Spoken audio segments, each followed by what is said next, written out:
Okay, hello Avery. So today we're going to talk about game sense, and I'm going to talk about game sense in general, so don't always follow the rules by book. So there'll be times you need to change here and there, but this is just a rough guideline, okay? So let's just jump right into it. Okay, so over here we have Ascent, and the first topic I want to talk about is the chain. So what is that? Okay, first let me put like a basic setup.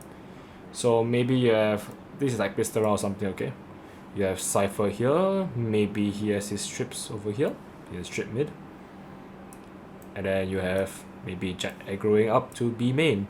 And then you have, let's say, Omen over here, getting ready to flash out. And then you have, let's say, KO, maybe it Catwalk. And then you can have another duelist, I don't know, maybe like Reyna just getting ready to flash out here or fight here. Okay, so we have a standard team comp here. Now, why is it called the chain? It's very simple. Because the main idea of a chain is no one can walk past any areas without getting detected. So let's represent us as chamber. If let's say you want to go here, oh no, we're gonna fight with Jet. If you're trying to go through Catwalk, oh no, KO is here. Go through mid, there's tripwire here. Same as A main. So basically, right, you cannot sneak past any of these guys, and this is why you want to maintain the chain.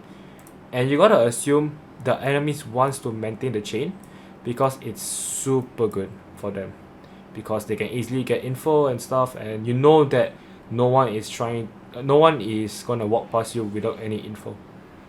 Of course, things like the trip can be TP'd by Omen or something, but let's just talk about standard team comps for now. Okay, so now that we established that there is a chain in this formation, what if we break this chain? So let's say we remove this guy here. We remove the tripwire here. If I can get rid of it. Yep, okay. Let's say we remove this tripwire here. Now what? As you can see, middle is now open. So what does that mean? Most likely, right, one of them will have to post up to market, or maybe CT from this spot here. Why? It's because you want to maintain the chain. When you have this open spot, right, there'll be uncertainty, and you don't want that in Valorant because you always want to know where your opponents are, and you don't want to let them give any timings or advantages. So in this case, right, maybe Cypher will post up to market right here and just peek off timing and try to get one of the guys here and check for info. And from there, as you can see, the chain is back to normal again. Alright, so now I'll be talking about one of the rounds that I played in my most recent game.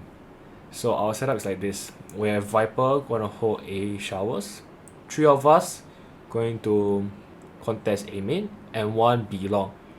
This because you want to gather info, and if they push out hookah, then this guy is going to be here. He can hear or see, so it's fine.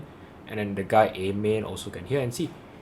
So they first initiate, but then one of my Reyna died to this guy here. So our team is going to rotate to B side. Hellfire! Hey, do you want to go B? Just say. Toxin screen down. You can go B. We should go B. So as you can see, our teammate goes B because our guy in B long is like, hey, there's actually no one here, so maybe we can rotate towards B. Then I, as a Viper, I want to break the chain because I know for a fact that there's at least still people A, right? So watch what I'm gonna say. I'm gonna look up A.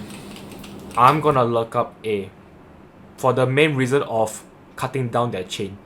Because right now, they have this good chain. One, at least few here, maybe...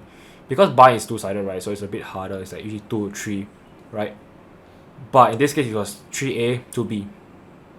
But the B was probably like rotating back to A, so there's timing there. But I know for a fact there was at least few people A, so that's why I chose to stay A. Alright, ready? 3, 2, 1. You heard that? Chamber TP back to A. So I can conclude that there is at least 2 people A, or a few people A. That's like my confirmation. So my luck here, it was pretty good. But TP back to A. It was a tad bit too hot. Left foot. TP. Left. Going back. Both. So you heard that? That was 3 TP. So there was 3A. And then, as you can see later, all TP. One guy was at CT, so I know A was lit. And then their positions are all known, but they don't know where I am, so I can take advantage of this info. Monster on the loop! Hey, let's go. Okay, I liked here a bit, but doesn't matter. Oh, I'm talking there. One right outside. Go. Last one hookah. Toxin Just go ahead. Hey, come on. Booga! Let go! So the main point is, when you have info, you can play off that info, and it makes it a lot more easier to make decisions. So imagine now, if I followed my team, well, maybe I would have won if I late luck here and stuff, but the idea is you wanna expect their chain to be not broken, because they want to maintain. If they don't TP, then most likely maybe we can do a fake A or something, so that's why Chamber TP back in case of anything. But since they confirm, hey, it's a full B rush, they all TP back to A. Okay, here's another case of the chain, but in a smaller context, like mid-round duel kind of thing. So let's just watch the clip and see what I mean. Oh, Let's go. I know exactly. One in spawn. Okay, so we know that Cypher is in spawn, and Cypher used their ult. So Viper just ulted at A main, or A side rather, and Cypher spawn. So you can try to imagine how they want to trade each other, right? Since it's a 2v3. So we killed the guy at spawn. Now where do you think where do you think Viper would be? Do you think she would be towards here? Or here? Well, the answer is enemy remaining. here. The reason why I instantly turn around is because I know for a fact that Viper is looking at her minimap, and she's gonna try trade me out since she saw my position based on the ulti. So she repositioned that. alright, so as you saw just now, that was a game in Bind. So we're gonna talk about Bind in general, because Bind is pretty special. Bind has no middle, so there's only a weak side and strong side. So what does that mean? What does that term mean? Well, basically, since it's split into half, the strong side has more players than the weak side. Sounds obvious, right? But you know, some people don't know. So in this case, maybe you have a Viper A, and then you have Cypher B, and then we Jet B as well. KO A, and then yeah, you get the point. Maybe like Reyna or something, for all I know. Basically, right, this side, A side, is a stronger side than B side. So how should the layout be? Well, very simple. If you're the stronger side, it's fine to play more tactical positions. So you can maybe have one Reyna showers, and then maybe KO stand over back truck here or triple, and Viper in U-Haul. Whereas for the B side players, however, this position is not allowed. Okay? I don't want you guys to be playing alone. I want you to double up. So either double up hookah or double up octagon. So you can have a Jet here, Cypher here, and maybe peek out together or something. Basically do anything together. Okay, so why is it important to double up? Well, because if let's say your setup's like this, where maybe, okay, no, maybe Cypher is here, he got his trips, Jet's here picking long with op or something. If let's say you get a kill here, bang, Jet's gone. You walk up here, and this Cypher is very awkward because you can get pinched by two people, bang, bang, right? No good. When you are together, the odds of you killing one person is higher. It's always better to double up because you can at least take each other's contact. So maybe like Cypher swing, Cypher pull back, Jet swing. So it's just better. And then it's like, when you do things together, there's a more likelihood of you guys winning fights and you can do more combos. Okay, so what if let's say the opponents go towards hookah side, all 5 of them are hookah, but then you guys are B long. Well, you see, right, this is when you can maybe wrap around because you're two, just stay in pairs. And then maybe you have the Viper here, TP, boom, molly, and you guys push out together. Kill, then it's like you are the one that's attacking now, so who wins? most likely us. Not guaranteed, but it's just more likelihood of winning. Alright, so now that we know what is the chain, how it affects our gameplay and our decision making, and we also know about the strong side and weak side, from there, we can actually learn how to play the game better by making an informative decision. Okay, so first rule I want you to follow is, when you guys are retaking, minimally at least 2 people together. Well, you can do a mega lurk, but let's say if you're the last 2 players standing, I want you guys to group up first and then push out together. Okay? No going alone, because the likelihood of you guys not training each other is very high, so I want you guys to stick together as a team. Next rule I want you to follow is, when you are not the duelist, I want you to stay behind, okay?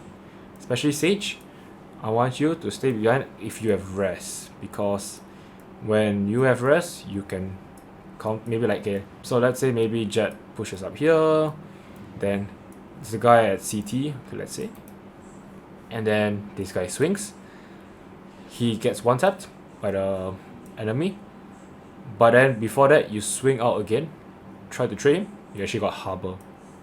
So it makes sense to you, right? That's why you want to be second in line.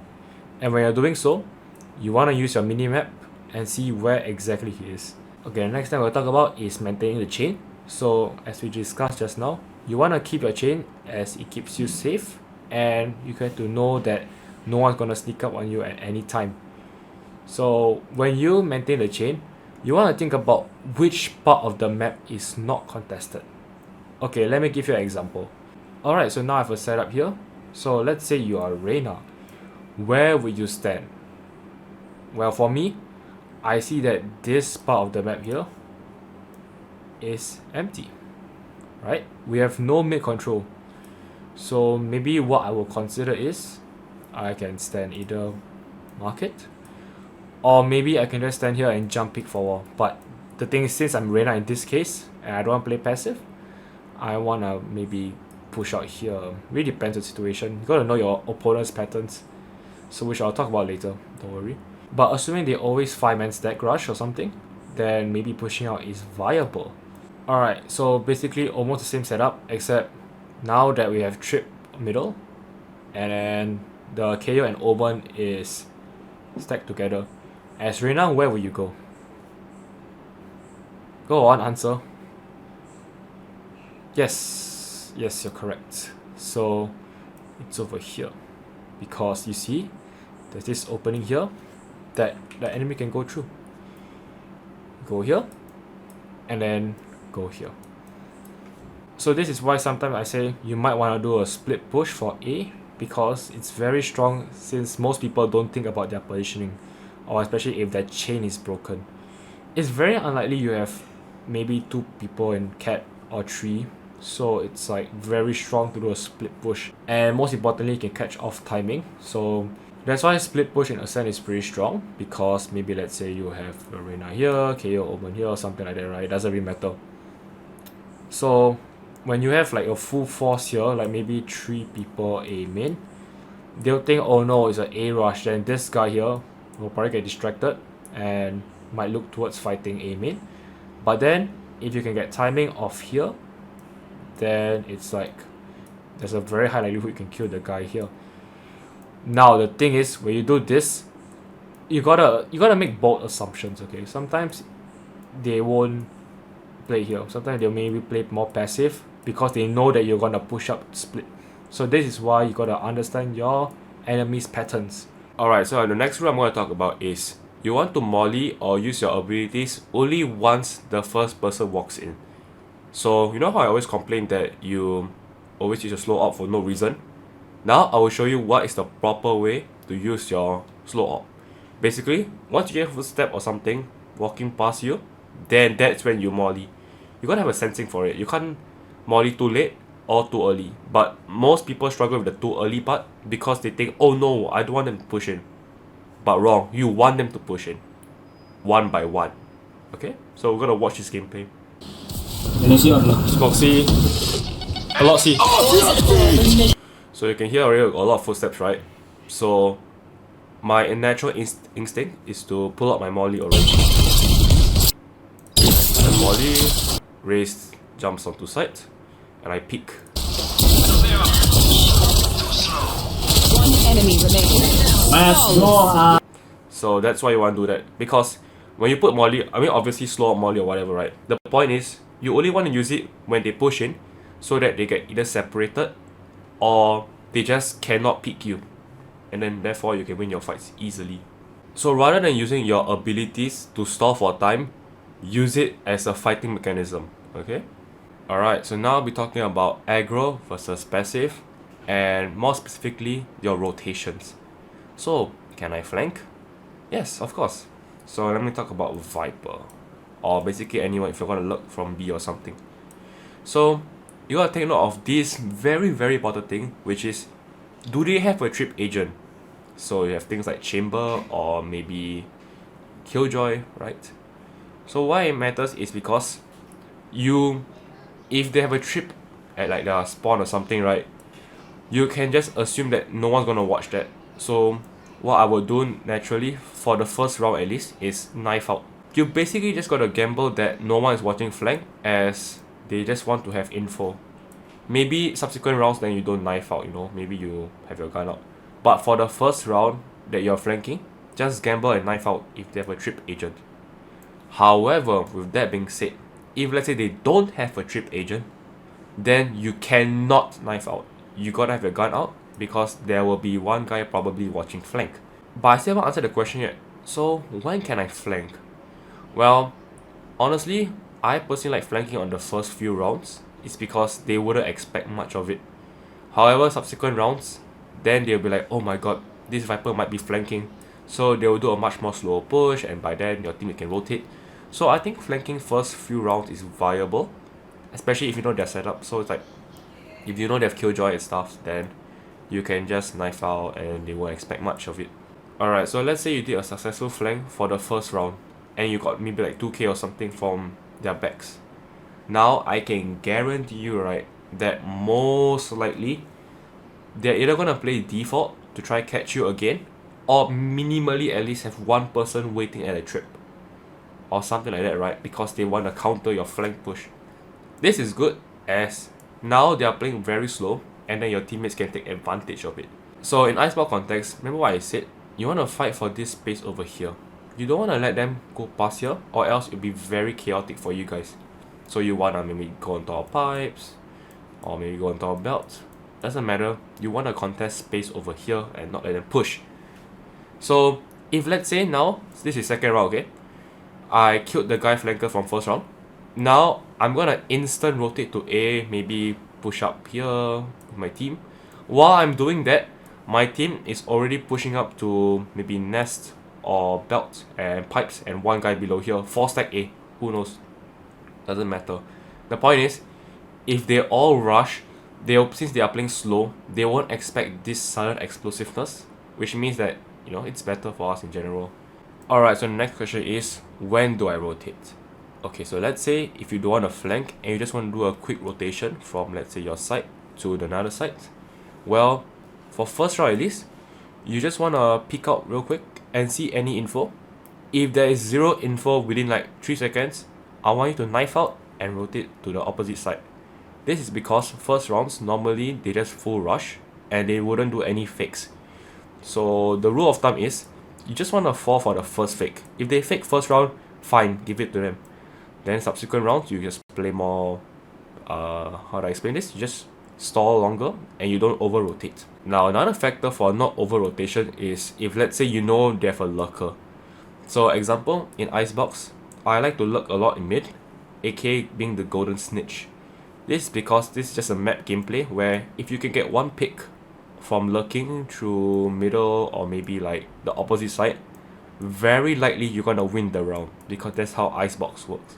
So in this scenario, maybe you wanna post up kitchen first, try to find all their people first, get one kill, then maybe rotate to the opposite side.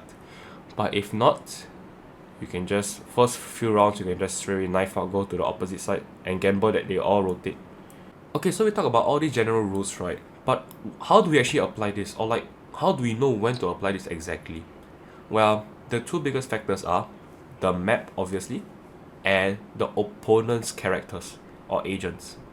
So you gotta know the map very well, Obviously, you want to know all the places, the callouts and whatever. And most importantly, you gotta know the mini game.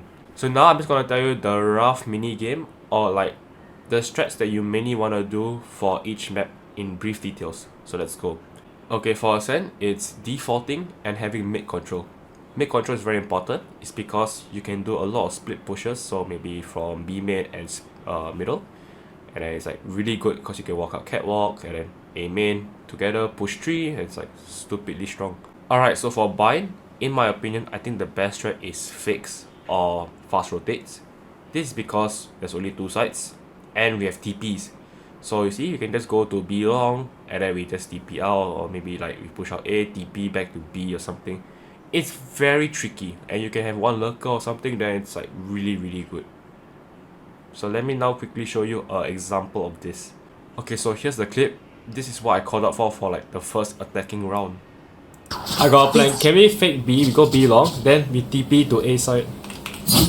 Yep, so that was my call. I want to go B, then we TP to A.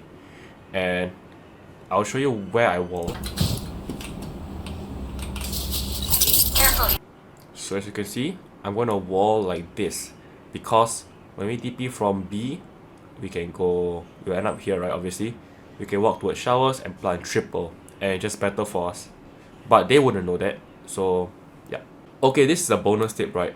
But let's say if you have a very competent IGL or someone who can think of plans, I want you to follow their plans exactly, because even though it sounds stupid, but together as one is better than you doing your own things because you think you're better. Okay, so please follow your IGL's plan. Look at they are so actually just they're pushing. So you can see, we take first contact on B long. We see Reyna. Now, got kills already. Okay, but before we continue, right, take note. Now that we have first contact with Reyna, right, from this point on, right, you should be looking at your minimap, because you are not first in line. See, the first in line was Fate. So from there, I will look at my minimap and try to pre-aim that angle. Turn out. But he died already, so it's okay. And he's gone. Then watch it. Reloading. We can just go B. Peace out. Yep, you just want to instant commit to your plan. Don't rotate and stuff. I mean, you make a plan already, just follow the plan. If you change plans suddenly, then the people will be like, "Huh? What are we doing now? Why are we doing this?" And then you get confusion. Alright, the next map is Breeze. So for Breeze, same thing like Ascent kind of, but the main idea is mid is stupidly good. So why I say that? Let's say you have Cypher B, and then you have Viper A, which is the most typical setup, right? All 3 of you guys can go mid, and then fight for mid control. The reason why you want to do so is because you want them to 5-man rush the choke point. These 2 choke points are so bad for attacker side, like really bad. You ever just like push in 5-man, you just all die? Because yes, it's that bad. So you want to have mid control, and then they can't split push, because the moment they can split push, then it's really bad for you guys. Now we have Icebox. So the main mini game you want to play is plant denial. So as a defender side, you do not want to let them ever plant the bomb. So what are good agents for this? You have things like your Killjoy. If I can find Killjoy, I'm blind. Yep, you have Killjoy, Sova, Viper. These are really strong agents for, you know, stalling for time. And then you have agents like Harbor, who's not much util for stalling, but his wall is really good. You can pair up with Viper and they will do wonders. Okay, but here's the special thing about Icebox. You actually don't need any movement based agents to thrive in Icebox. So things like Jet or Neon, they are good, don't get me wrong, but it's like, you don't need it. I think Reyna or ISO will be just a much more viable pick, because a lot of it you can just do parkour. So it's like, you go from here, top side, sorry not top side, nest, maybe to pipes, to 410, to top of screens. You can parkour all this with just your movement key alone. You don't need abilities. So these 2 agents are so good for Icebox. Now there's another thing called the golden snitch. So what that means, right, is we're gonna have one person lurking to try find the other lurker. The reason why you want to lurk is because when you get one kill, it has so much value for Icebox, and this is why it's called the golden snitch, because you get one and you are winning. So that's why agents like Viper is super strong, because she can use her wall anywhere she is, right? So nobody will know where she is. Okay, so for Lotus, the main mini game I like to play is fast rotate, or maybe contact explode, or fake. Okay, but mainly fast rotates.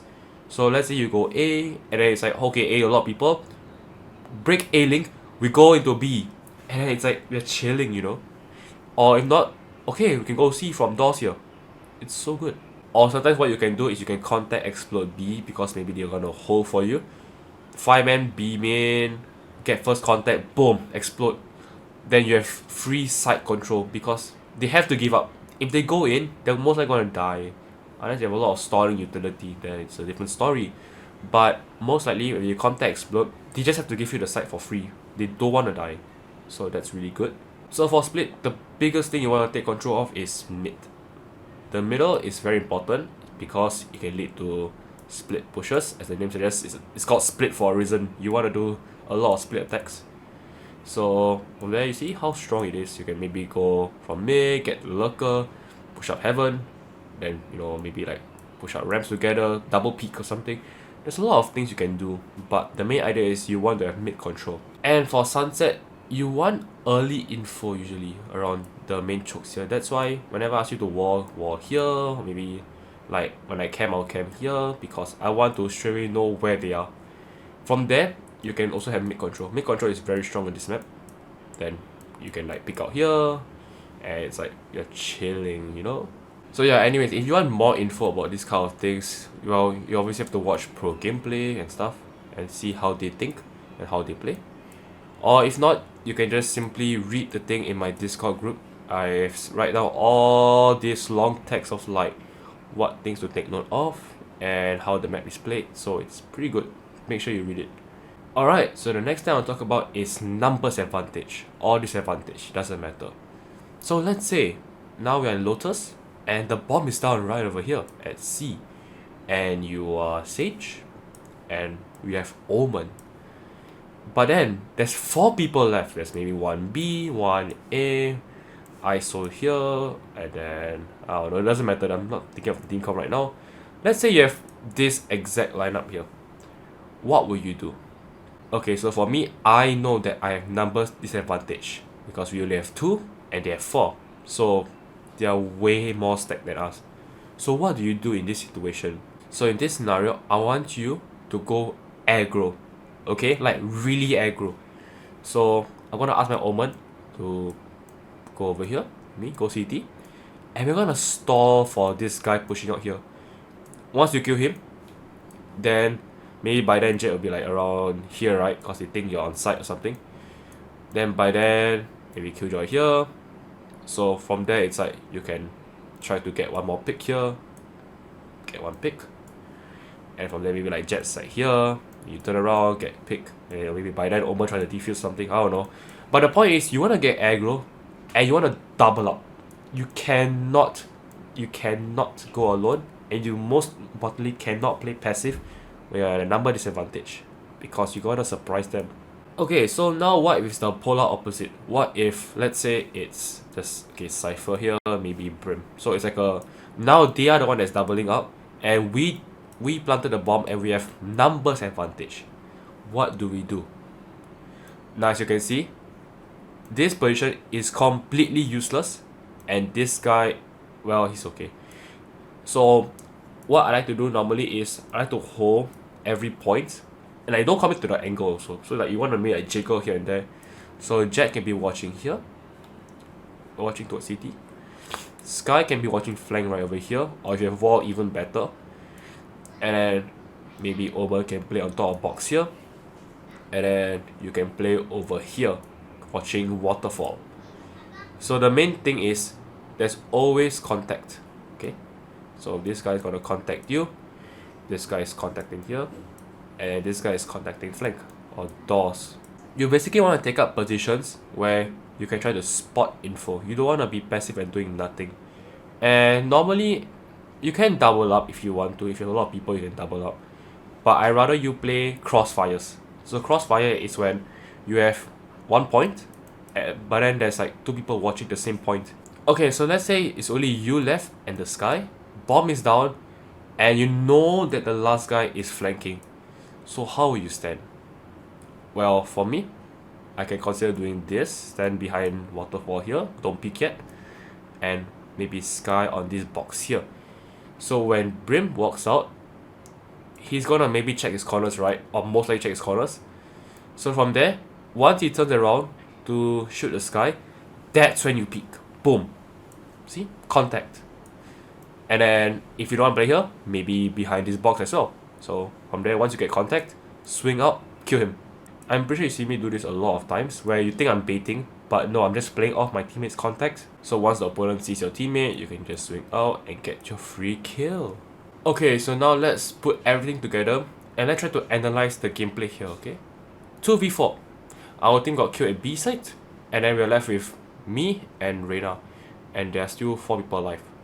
Now what do we do? Well, you'll see. First, we check flank, okay? Because we know there's at least people B main, but then since they want to maintain their chain, okay, and they want to wrap around us, most likely they're gonna flank out. And that's the most very common pattern. They're gonna flank out and try to backstab us.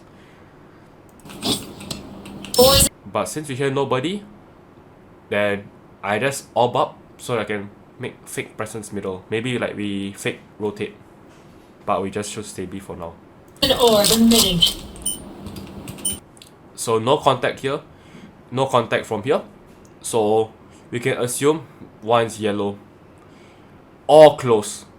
But the thing is, you see. Poison's off. So I was planning to pre-aim yellow, but there's a guy already waiting here. So luckily I jiggled. So you have to jiggle for info since we do not know anyone. Last player standing. Very bad peek from me, but I knew there was someone behind, just that I don't know why I didn't expect him to be here that fast. Now, you killed one guy who is lurking behind, you killed one guy who is close by, and you know there's one guy B main. Do you think you should rotate? Well, yes you can. So what you could possibly do is maybe like rotate out, catch the guy who is maybe lurking even later than this one guy. Because remember, they want to maintain their chain. So what they can do is, they can either flank out here, or wait under tubes. So, bam, bam, contact, contact. Down. But in this case, I choose to pick out again. You gotta justify your reasoning. So, in this case, the reason why I want to pick out again, because I want to see where the last guy is, based on where this guy is. Poison orb emitting. So I jiggled out and I see that Killjoy is still yellow. So what I know for a fact, right, is there will be one guy flanking. Because if this guy is still posting up and not rotating, it means that the Sova is clearly somewhere waiting to rotate out and pinch me together. If not, right, this guy is gonna rotate somewhere else already. Poison's off.